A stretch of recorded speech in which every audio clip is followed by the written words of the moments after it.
A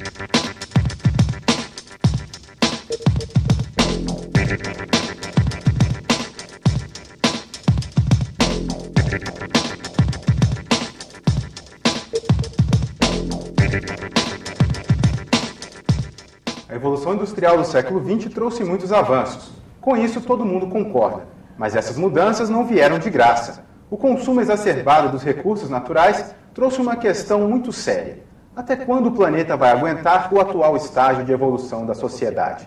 O Expressão de hoje vai discutir a sustentabilidade, conceito que anda na boca de muitos, mas que pouca gente sabe realmente o que é. Nossos convidados são a consultora em gestão da qualidade de vida, Débora Munhoz, e o coordenador do Desafio de Sustentabilidade do AESEC BH, Vinícius Loureiro Marques. Muito obrigado pela presença de vocês, é um prazer recebê-los. Prazer também estar aqui. Bom, vamos começar com a pergunta básica, né? Pouca gente sabe o que é sustentabilidade, então vamos explicar o que é a sustentabilidade. Então, essa pergunta é um tanto complexa, né? O termo sustentabilidade, ele foi importado da ecologia e ele quer dizer, em linhas gerais, aquilo que se mantém ao longo do tempo. É o que os ecossistemas fazem, eles perduram ao longo do tempo e do espaço, não de uma forma estática, porém dinâmica. E como que acontece isso? Existem princípios ecológicos que precisam ser observados e é através desses princípios que eles se mantêm. Por exemplo, a biodiversidade. Diversidade é um princípio. A flexibilidade, que é você se adaptar, a capacidade de adaptação. A cooperação, não só competição, mas também cooperação, são duas formas de associação. Associação é um outro princípio. Então, tem diversos princípios que fazem com que aquele ecossistema seja sustentável, se mantenha ao longo do tempo. Vinícius, explica para a gente o que é esse desafio de sustentabilidade. Bom, o Desafio de Sustentabilidade, agora está na 3ª edição. Ele foi criado pela AESEC, em parceria com o Banco Real, o atual Grupo Santander, e a Artemisia, para buscar soluções para empresas que têm foco em produtos sociais, produtos ambientais. E agora na 3ª edição, cada escritório da AESEC BH tem a oportunidade de disputar entre si, são 27 escritórios no Brasil, disputar entre si para ver quem consegue a melhor solução e também envolver a sociedade e a AESEC na discussão sobre sustentabilidade. Então, agora, a empresa que trabalhamos é Ecosistemas, que produz o cálculo de pegada ecológica e soluções para empresas em todo o Brasil. Bom, e recentemente houve aqui em Belo Horizonte um seminário, o Seminário de Práticas Sustentáveis. Qual a importância de eventos como esse para as pessoas descobrirem mesmo a sustentabilidade? Então, a proposta desse evento foi exatamente trazer para a sociedade uma discussão mais aprofundada sobre os diferentes níveis. Você me perguntou o que é a tal da sustentabilidade. Quais são os diferentes níveis em que ela pode se expressar dentro de uma organização. Então, não é só uma questão de você reciclar, é uma questão de repensar valores, é uma questão de repensar as relações entre a empresa, tanto da empresa com os funcionários, com os seus fornecedores, com a sociedade. Então, esse seminário ele trouxe 4 visões. Né? Ele trouxe, eu falei sobre a questão da liderança, a sustentabilidade como uma escolha da liderança. Nós tivemos uma pessoa falando sobre a questão da música, da arte, outra falando sobre a atividade de uma organização não governamental junto ao poder público, e a gente teve assim, uma grande participação da CEMIG, falando sobre como exemplo, né, de empresa que trabalha em prol da sustentabilidade. A CEMIG, que é uma das poucas empresas brasileiras que, além de estarem lá no índice Dow Jones, também faz parte do índice de sustentabilidade, né, do Dow Jones. Isso é uma coisa muito interessante, as empresas, até para conseguirem vender hoje, têm que ser sustentáveis, né? Elas têm que buscar a sustentabilidade porque existe uma questão de falta de matéria-prima, cada vez é mais difícil e mais caro obter essa matéria-prima. Nós temos conflitos, né, desde conflitos sociais internos no Brasil, como conflito entre nações, é uma questão que precisa ser considerada também, a escassez de água, a questão energética. Então, assim, as empresas estão sendo forçadas a implantar essa outra ótica na sua gestão, no seu cotidiano. Vinícius, e as soluções que vocês encontram no desafio de sustentabilidade do AESEC, elas são implantadas nas empresas? São. Todas as soluções buscadas pelos times são apresentadas não só para a empresa, que vai ser auxiliada, mas também para a AESEC, Artemisia e o Grupo Santander, para serem avaliadas, se verem quais são as mais viáveis, as melhores, mas todas elas são passadas para a empresa.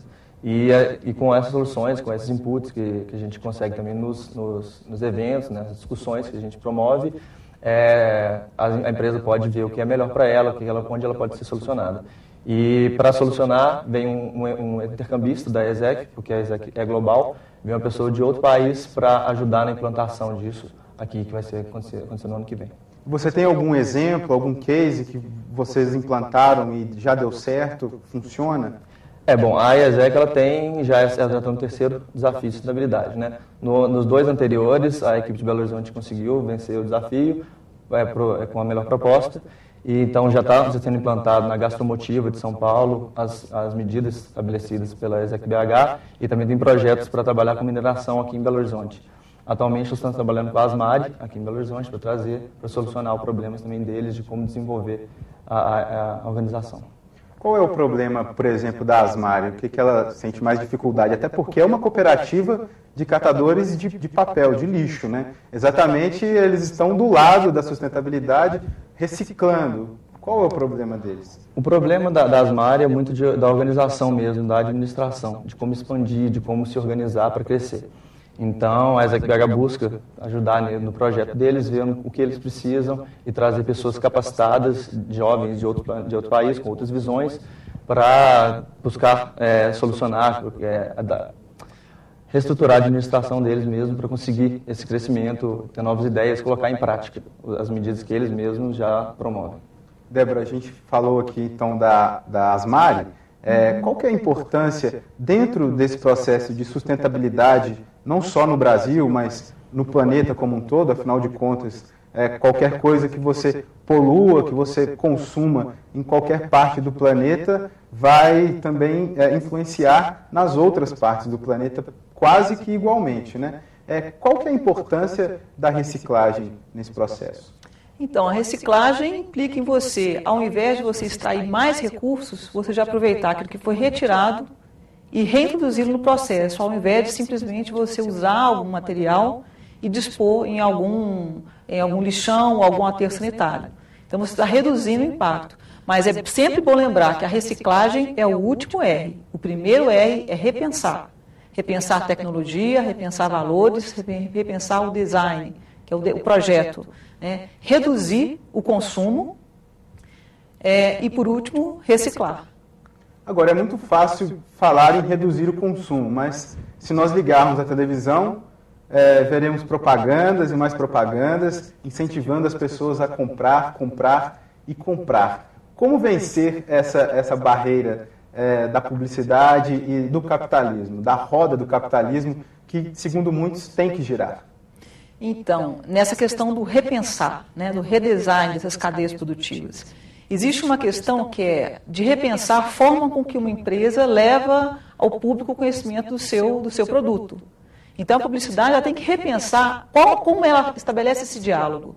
Então, eu estou convencendo uma pessoa a comprar para atender uma necessidade real, ou a necessidade ela é criada, ela é forjada, ela é imprimida nas pessoas. A gente vive hoje numa cultura onde você é feliz pelo que você tem, não pelo que você é.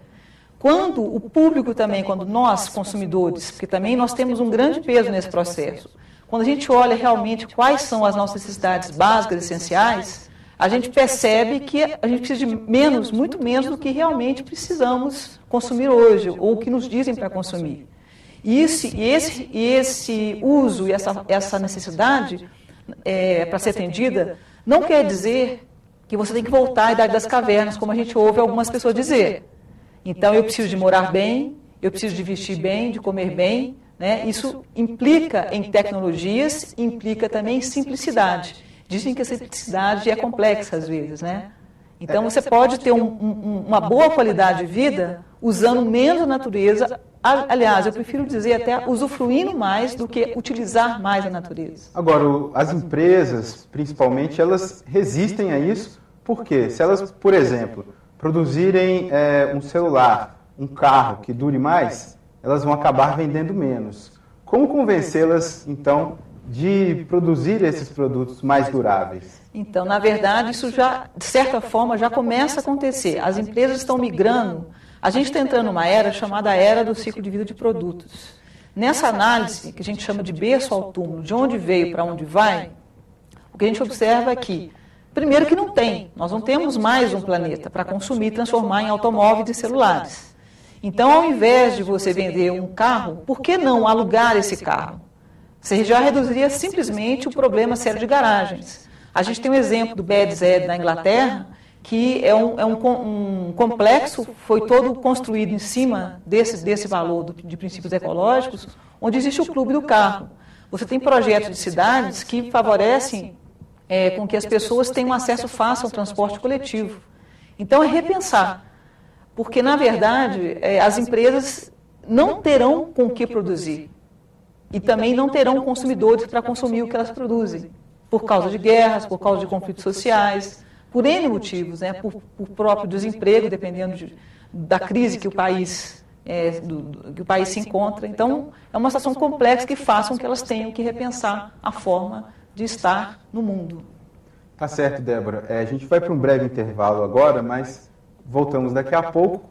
E você aí de casa, não saia daí, porque o Expressão volta já já.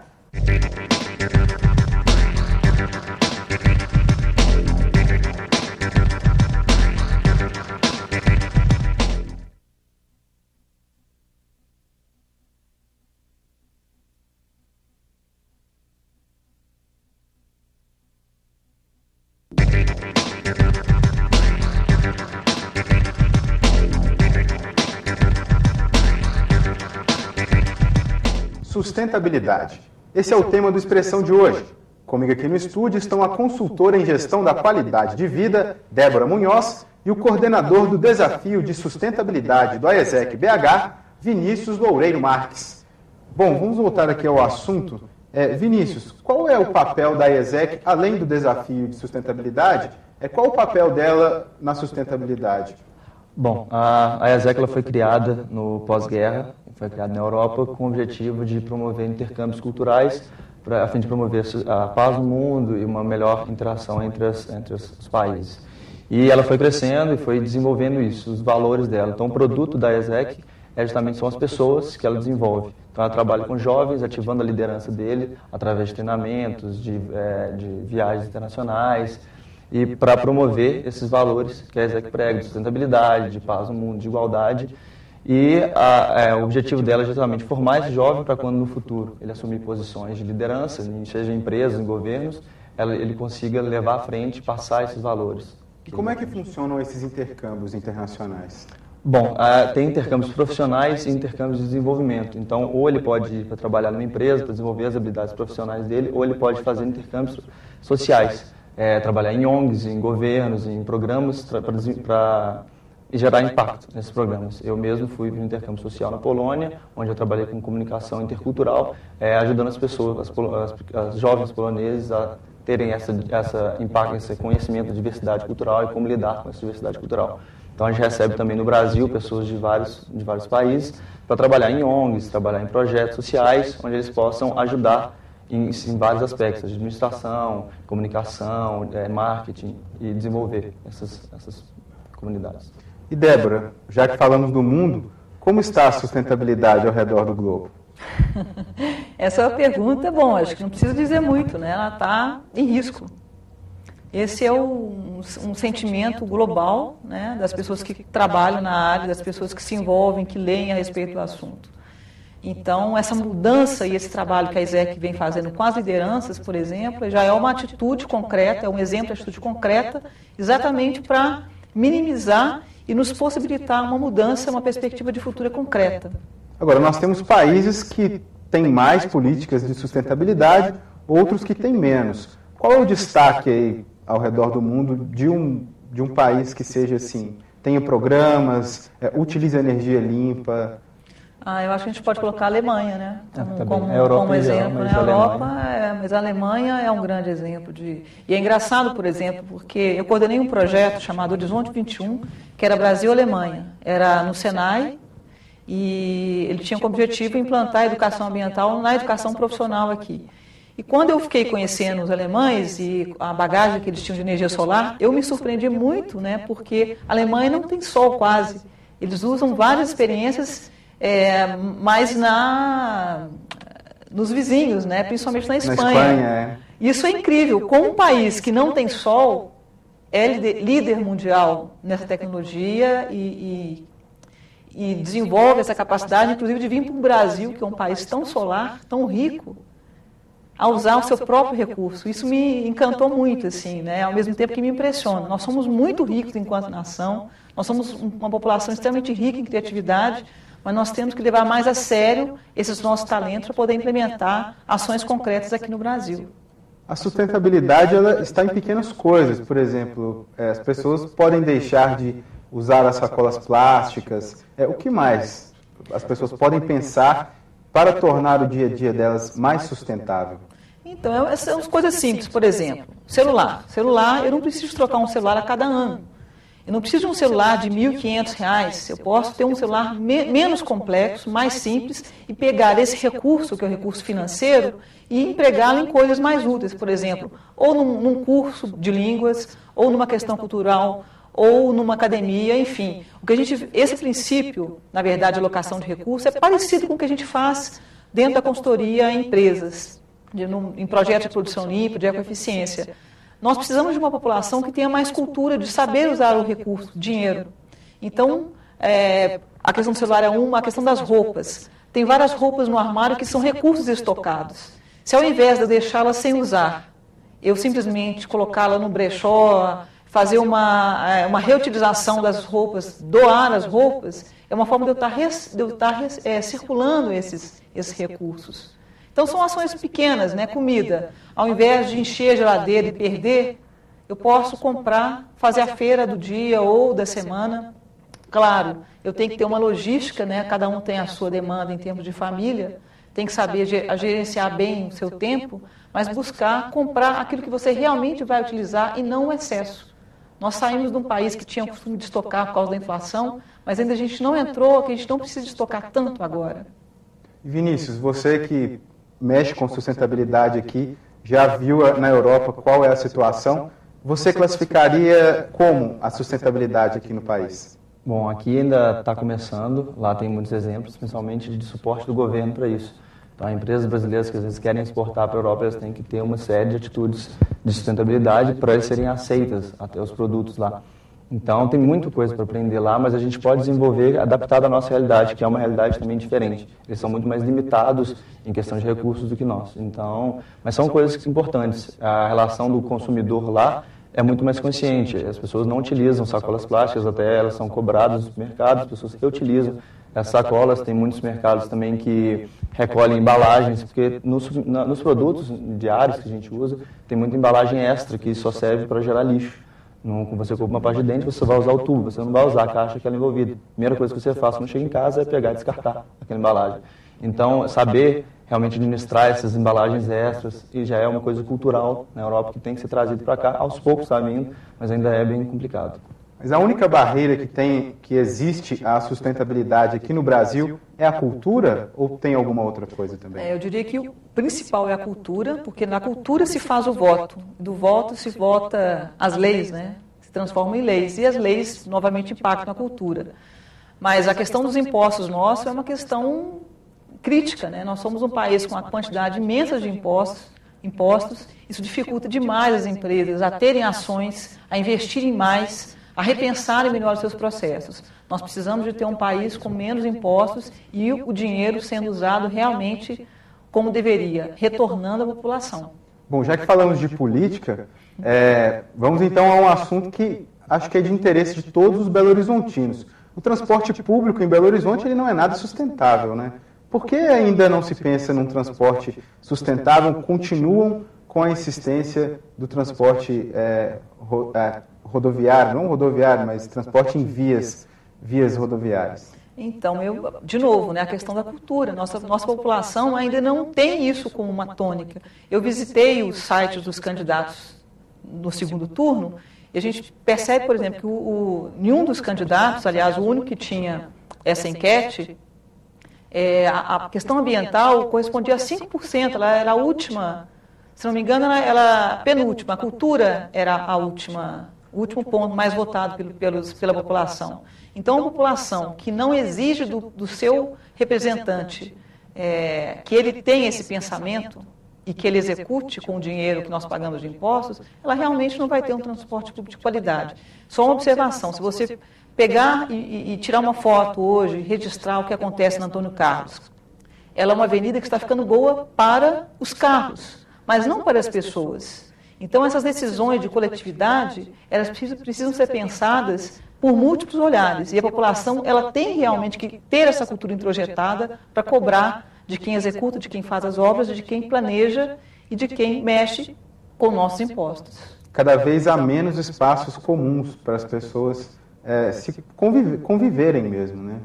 Você perde as praças, você perde a tranquilidade das ruas. Então, uma das coisas que mais impressionou nesse aspecto arquitetônico, vamos colocar assim, se você observa a nossa cultura mineira, nós somos uma cultura da cozinha, as relações acontecem na cozinha. E a arquitetura, ela fez dos prédios, né, ela na verdade, ela sumiu com a cozinha. Não se come mais junto, né? Então, as relações são cada vez mais solitárias. Na verdade, não se pode falar em relações solitárias, né? Mas assim, você não tem quase relações, né? A conversa de pai, filho, mãe, irmãos. Então, isso é um problema que também se reflete no espaço público, no espaço da cidade. Mas o governo brasileiro, ou algum governo estadual, mas vamos falar do governo federal, porque fica mais fácil. Ele não é sustentável? Ele não pensa em sustentabilidade? Bom, ainda não é pensado, principalmente porque sustentabilidade tem que ser pensada a médio e longo prazo. Não são atitudes tão de curto prazo. E o governo tem essa vício de trabalhar só durante o mandato. Então tem que ser trabalhado de forma melhor para tornar o país eficiente a um futuro. Então, quando você fala de transporte público, vamos pensar em transportes eficientes, que utilizem energia limpa. Na produção de energia, o Brasil tem capacidade de produzir energia limpa, seja solar, eólica. Então, tem que ser valorizado, incentivado essas políticas. E o governo não fazer isso, ele se torna também não a favor da sustentabilidade. Agora, Débora, como convencer as empresas a se tornar sustentáveis? Uma vez que isso gera um custo inicial grande, um custo que não vai ter um retorno imediato em lucro. Na verdade, necessariamente, não é a longo prazo. A minha experiência como consultora de produção mais limpa é que você consegue, às vezes, muitas economias por você pensar em fazer mais com menos, você reduzir o seu desperdício interno e a empresa consegue alocar recursos para outras coisas. Mas você perguntou a questão do governo e como é que você convence as empresas. Eu vou pegar um ganchinho na resposta dele, né? O governo, se você pega o trabalho que a ex-ministra Marina Silva tentou fazer, né? É interessantíssimo o programa. Agora, como é difícil você ter um diálogo entre os ministérios. Quer dizer, governantes mais ministros pensando na questão ambiental, introjetando nos vários níveis necessários para realmente a gente ter um governo que busca concretamente a sustentabilidade. E um dos pontos, de novo, é a questão, você pode dar incentivos fiscais para as empresas. Por exemplo, né, isso é previsto na Agenda 21. A Agenda 21 coloca isso como uma tônica do processo. O governo precisa ajudar as empresas uma forma de premiação ou de ajudar mesmo a iniciar um processo de mudança. Alguma coisa começa a acontecer, mas, vamos dizer, precisa ter mais.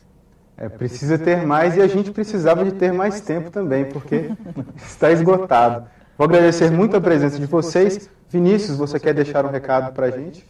Eu queria só passar para o pessoal que se interessar pelo trabalho da ESEC, somente jovens da UniBH, de todas as universidades de Belo Horizonte, que quiserem participar, www.aesec.org/Brasil/BH.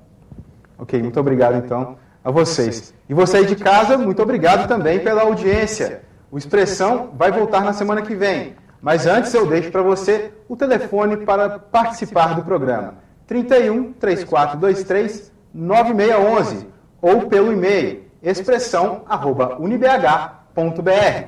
Até mais. Tchau.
A